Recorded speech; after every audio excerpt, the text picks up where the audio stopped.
Bonjour à tous. Dans cette partie de notre formation, nous allons créer notre première règle de filtrage sur pfSense. Avant de créer notre règle, nous allons déjà définir ce que c'est qu'une règle de filtrage dans un firewall. Très bien. Alors, je vais faire un petit dessin et ensuite on va le réaliser ensemble. Nous avons ici notre firewall dans notre pfSense. Et ici, nous avons Internet. Vous avez un serveur qui peut être un Active Directory, un AD ici. Vous avez votre switch. Et vous avez des équipements, des ordinateurs. Ok, très bien. Alors, vous pouvez décider. Vous savez que le firewall, quand vous installez l'ISO, il n'a que deux ports. Et donc, vous pouvez décider de choisir un boîtier avec 5 ports, par exemple. Et du coup, vous pouvez utiliser, on a dit 5 ports. Donc, si on représente les ports comme ça, on va dire ça c'est un port, deuxième port, troisième port, quatrième port et le cinquième. Très bien. Donc, un port qui est réservé au LAN pour les machines du réseau. Un port qui est réservé au WAN pour la connexion Internet. Et ensuite, vous pouvez décider d'utiliser un port ici qui va vous servir de DMZ ou d'un autre réseau. Alors, DMZ, c'est un réseau démilitarisé, c'est-à-dire un réseau qui ne va pas sur Internet, un réseau qui ne communique pas avec les machines du LAN. Donc, en gros, vous pouvez mettre un serveur de supervision ici qui va superviser toutes les machines du réseau, y compris les switches, donc ordinateurs, switch, même les téléphones portables, voilà, tous les équipements qui sont connectés au Wi-Fi aussi. Vous pouvez mettre donc un serveur de supervision et d'autres serveurs. Et du coup, vous allez créer donc une zone démilitarisée. Et en fait, ces machines-là, ça peut même être aussi un ordinateur de supervision hein, pour prendre la main à distance sur le firewall ou alors sur le switch. Voilà. Donc, et ces machines-là, donc on va les mettre dans un réseau démilitarisé afin de le protéger de toute connexion externe. C'est-à-dire ces machines-là ne vont pas pinguer ce réseau-là. Et par contre, ce réseau-là peut pinguer les machines, faire tout ce qu'il souhaite sur ces machines. Voilà, donc c'est comme ça qu'on peut protéger du coup certaines machines sensibles du réseau. Et donc, notre première règle que nous allons créer, c'est donc d'autoriser déjà certaines machines du réseau. Alors, vous devez savoir que si on crée enfin, je vais dire, si on utilise ce port, forcément, on ne va pas utiliser une adresse du même réseau que ce port-là. Que voilà, on ne va pas utiliser une adresse IP qui est dans le même, fait partie de ce réseau-là, je vais dire. Voilà, donc en gros, les réseaux sont différents. Vous pouvez avoir pour le réseau démilitarisé un réseau en 172.16.1.0/24. Pour le LAN, vous avez un 192.168.1.0/24. Voilà, et ainsi de suite. Or, vous savez que réellement, lorsque deux machines qui ne sont pas dans le même réseau veulent communiquer ensemble, nous sommes obligés de mettre en place du routage. Ça peut être du routage statique, du routage dynamique. Et par contre, sur les firewalls, c'est très différent. Bien que les machines ne soient pas dans le même réseau, grâce aux règles de filtrage, il est possible de faire communiquer les machines qui ne sont pas dans le même réseau. Donc, vous n'avez pas besoin d'activer du routage, de mettre en place du routage statique. Non, grâce à une règle, vous allez pouvoir communiquer avec d'autres machines. Tout simplement parce que, voilà, comme ce sont des interfaces, on est sur le même réseau, on ne sort pas sur Internet. Le firewall sait que ce sont des routes qui sont directement connectées. Donc, en gros, il connaît déjà le chemin vers les autres réseaux. Donc, il suffit juste de mettre une règle qui va autoriser euh, deux réseaux distincts de communiquer entre eux. Voilà. Par contre, sur pfSense, donc c'est un peu particulier au niveau de l'environnement de test. On ne peut pas le réaliser en utilisant des VMNet. Il faut en fait utiliser un autre réseau qu'on verra tout à l'heure. Donc ce ne sera pas des VMNet, ça ne marche pas. Et j'ai l'impression que ça ne marche pas parce que comme c'est un firewall, comme il est open source, je pense qu'il y a un certain nombre de trucs qui ne mettent pas en place. Voilà. Parce qu'il faut aussi savoir que bien qu'il soit open source, il propose aussi un boîtier avec plusieurs ports. Et je pense que sur ce boîtier-là, tout est déjà bien fait. Donc, ceci dit, sur la version qui est gratuite, donc open source, vous êtes quand même limité pour faire certains trucs. Voilà. Donc, si vous avez compris l'explication, on va donc passer au test. Et pour le test, la première des choses, c'est de configurer nos interfaces. Donc là, on avait utilisé des VMNet. Cette fois-ci, donc pour les règles, parce que je les ai testées, hein, ça ne fonctionne pas. Et vous ne pouvez pas utiliser deux VMNet différentes et chercher à faire communiquer deux machines qui ne sont pas dans le même réseau. En passant par les VMNet, ça ne fonctionne pas. Alors, vous allez utiliser plutôt le LAN, le segment LAN, pardon, sur ici. Donc, je prends ouais. Donc, vous avez pfSense ici. Faites un setting. Et ici, vous voyez, nous sommes sur du network du VMnet. Ce qu'on va faire, on rajoute un port ici. Donc, adapteur. Et ce port-là, qui est là, on va créer un segment LAN. En fait, un segment LAN, c'est comme si on créait directement un câble réseau virtuel. En gros, vous n'avez pas besoin de faire passer plein de choses, plein de protocoles. C'est comme si c'est un câble. Du coup, vous voyez que j'ai créé deux segments ici. Un segment qui s'appelle guest et un segment qui s'appelle invité. En gros, si vous voulez créer un segment, vous faites ça, vous faites un add et vous rajoutez un segment. Et du coup, si je crée un segment qui s'appelle DMZ, du coup, je valide, hop, il me crée le segment.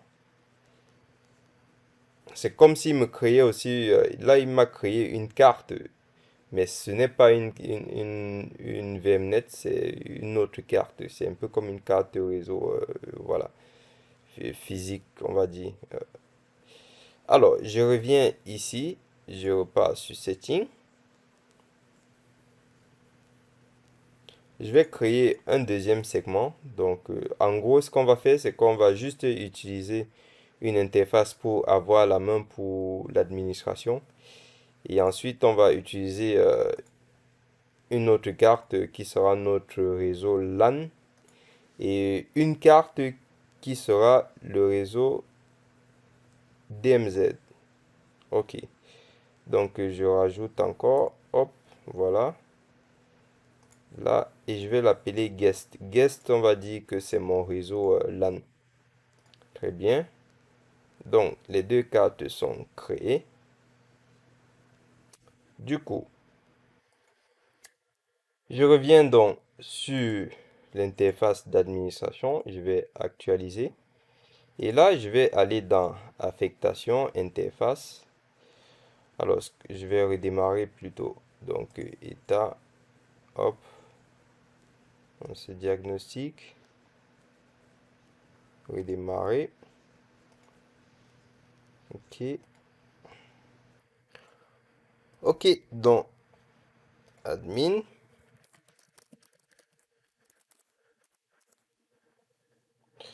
Très bien. Du coup, on peut revenir dans interface affectation et vous voyez qu'il a détecté un port ici.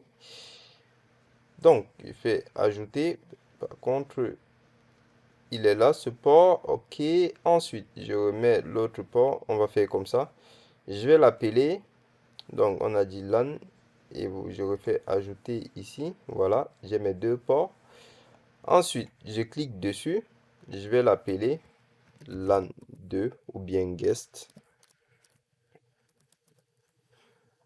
Type de configuration, si vous voulez qu'il récupère une adresse IP automatiquement, s'il y a un serveur DHCP, vous le mettez en DHCP. Sinon, vous mettez en IP statique et vous lui donnez une adresse IP statique. Donc ici, je vais mettre 10.1. Donc ça sera l'adresse IP de la patte LAN et ça sera notre réseau LAN. Donc le LAN 2. Ensuite, pas de passerelle. OK. On regarde, tout est bon. On valide. On applique. Ensuite, pour pardon, activer bien la carte, hein. Très bien, j'applique.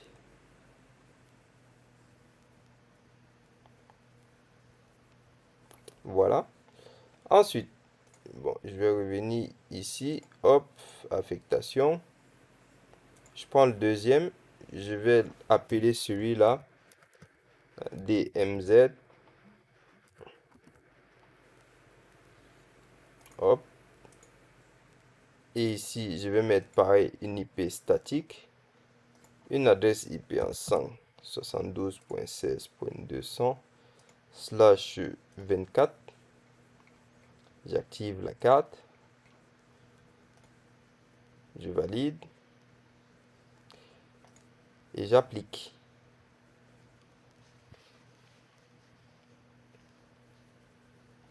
Ok, donc suivez très bien, hein, la manip.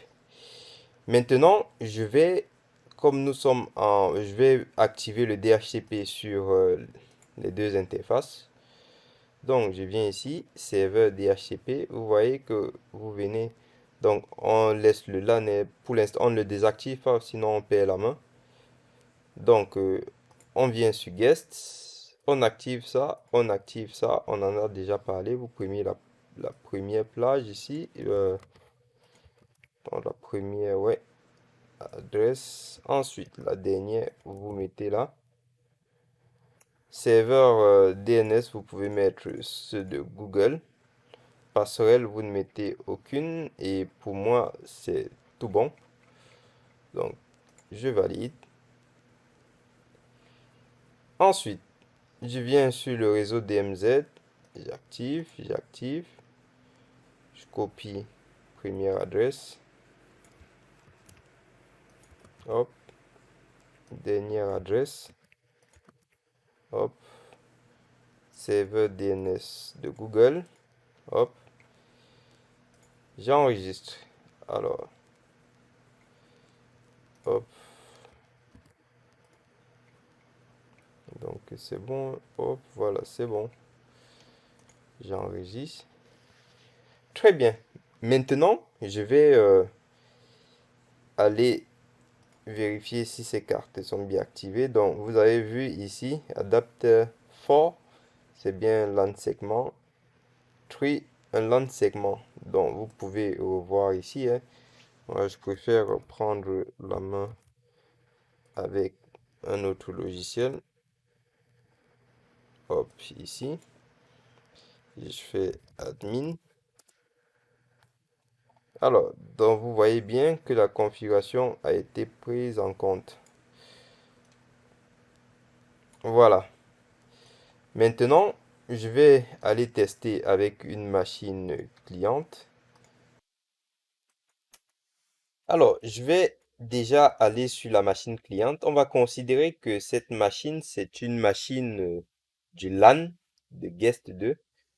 Alors, je vais vérifier sa carte.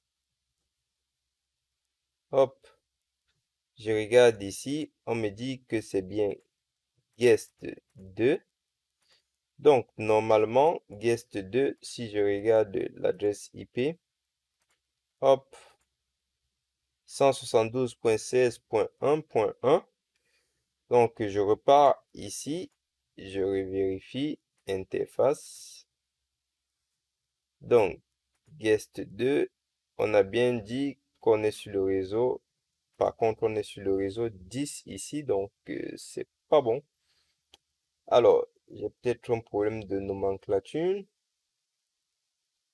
Hop, on va changer pour voir. Setting.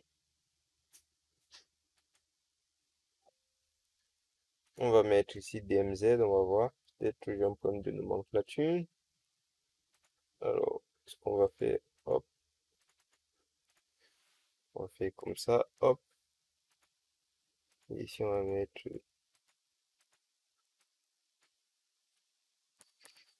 guest. Et ici, DMZ.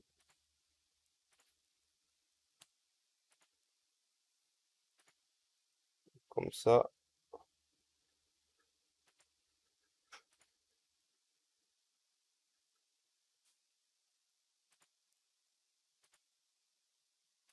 Donc, j'ai bien récupéré la bonne adresse. Donc, j'avais un problème de nomenclature.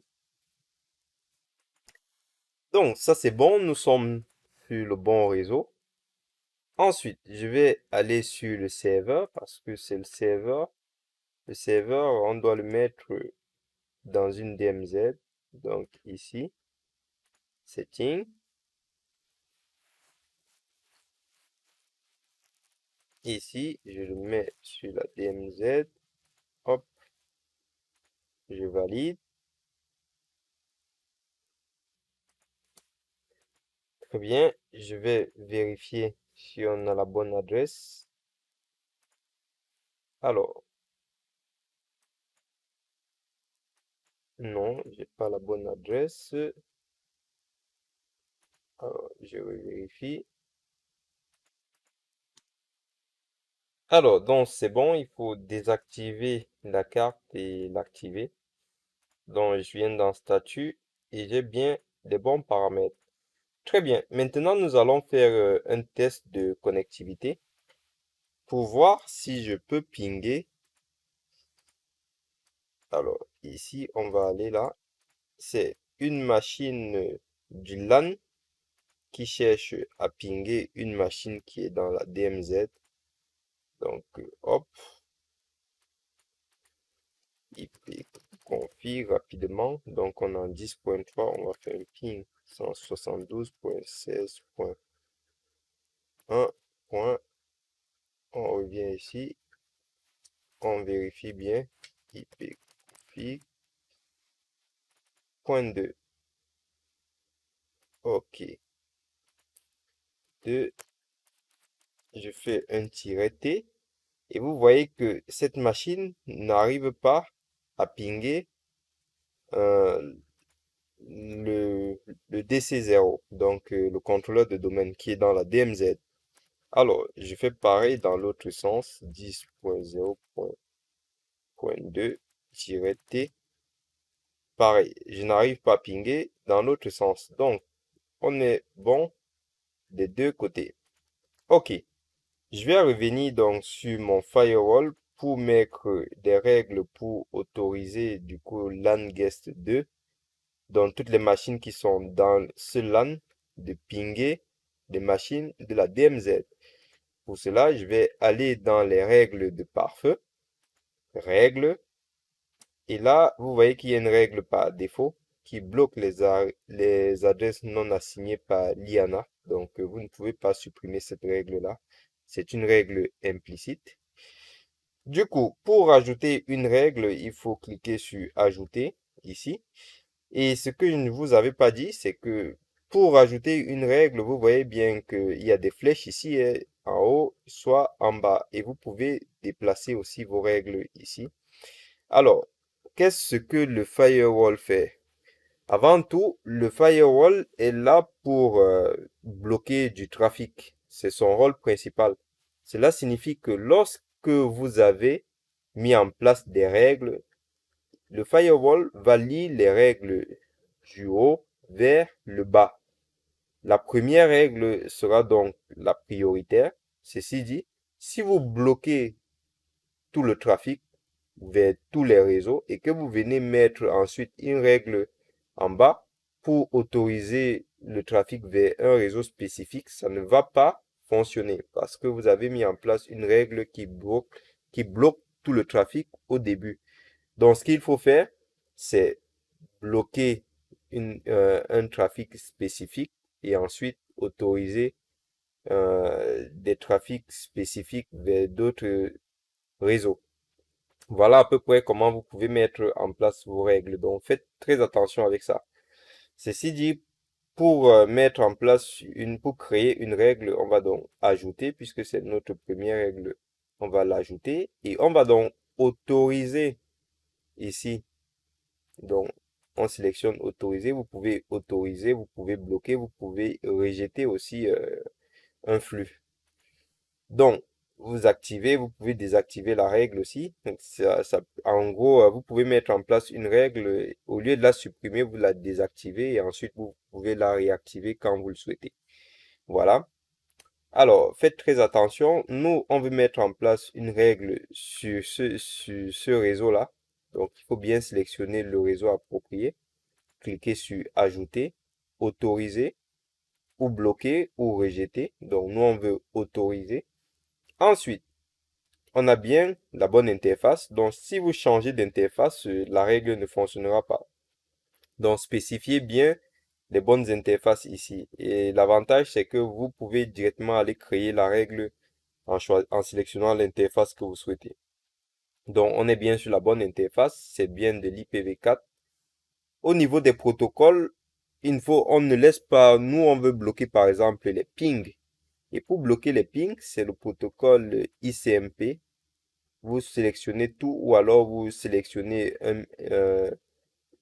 comment on dit ça, un élément particulier, comme par exemple, vous pouvez juste bloquer les réponses de type écho. Mais ici, on veut tout bloquer. On ne veut pas qu'une machine puisse tester la connectivité vers une machine du DMZ. Enfin, là, on veut autoriser, pardon, plutôt. Donc, on autorise la connectivité, le test de connectivité. Ensuite, pour la source, il s'agit des machines qu'on autorise. Donc, pour les machines qu'on autorise, vous pouvez mettre toutes les machines. De toute façon, il ne prendra que les machines en provenance de ce réseau-là, ou alors qui vont passer par ce réseau-là. Alors, le plus sûr, c'est de choisir, par exemple, des objets qui sont déjà créés ici. Donc, là, vous avez un objet qui s'appelle le LAN2 Guest Net. Donc, c'est pour network, donc réseau. Ou alors, vous pouvez créer un réseau ici. Donc, vous mettez une adresse IP avec l'adresse de réseau ici et le masque réseau là. Ou vous pouvez créer une seule machine unique ici. Alors, moi, je préfère, je vais d'abord sélectionner ça, cet objet, parce qu'il est déjà prédéfini. Ensuite, la destination. Vous pouvez spécifier aussi le réseau de destination. Donc, on a dit que c'était la DMZ. Donc, vous mettez net ici. Et là, vous journalisez. Pourquoi activer les journaux? Parce que s'il y a un problème sur la règle, vous pouvez débugger. Vous pouvez aller voir dans le journal qu'est-ce que la règle a fait. Une fois que vous avez fait ça, vous enregistrez, vous appliquez. Et on va aller regarder si notre règle match. Donc, regardez, vous voyez qu'on peut pinguer. Par contre, est-ce que ça marche de l'autre côté? On passe sur DC0, ça ne marche pas toujours. Vous voyez que on peut autoriser le trafic d'un côté et bloquer d'un autre côté. Pourquoi ça ne marche pas selon vous? Tout simplement parce qu'il existe des règles implicites qui bloquent tout par défaut. Donc par défaut, il y a une règle qui empêche les pings vers une autre machine d'un réseau. Donc c'est nous qui allons explicitement créer des règles pour bloquer ou pour autoriser. Voilà. Donc, je peux donc faire aussi de l'autre côté si je le souhaite. Vous voyez que le serveur, il ne peut pas pinguer, par contre, une machine peut pinguer. On peut, du coup, comme lui, il est dans la DMZ, ce serait plutôt mieux d'autoriser les machines de la DMZ à pinguer les machines de l'extérieur. Donc, pour cela, donc, vous pouvez aller ici. Et cette fois-ci, vous allez dans Règles, vous choisissez maintenant la bonne interface, donc la DMZ. Vous créez une nouvelle règle, vous faites pareil, autoriser, DMZ, OK. Et là, vous pouvez choisir de faire tous les protocoles, on va dire. Et comme source, vous faites pareil, DMZ net. Et ici, vous faites pareil pour la destination. On a dit LAN net. Et là, vous journalisez, vous enregistrez tout, vous appliquez. Et là, on va aller regarder. Alors, pour l'instant, ça n'a pas encore pris en compte. Alors, normalement, si.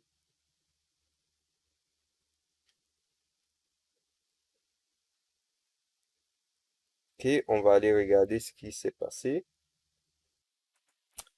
Alors, donc là, ça fonctionne. Je ne pinguais pas la bonne adresse. J'ai pris un point 2 alors que c'est bien la point 3. Ok. Donc, hop, je vérifie. Donc, c'est bien la point 3. Donc, vous voyez que ça fonctionne. Très bien. Donc, vous avez vu comment est-ce qu'on met en place des règles de filtrage. Nous en ferons encore quelques règles, hein, ne vous inquiétez pas. Mais c'était déjà pour faire une petite introduction sur la mise en place des règles de filtrage. Je vous remercie d'avoir suivi cette formation et je vous dis à tout de suite pour une autre formation. Merci.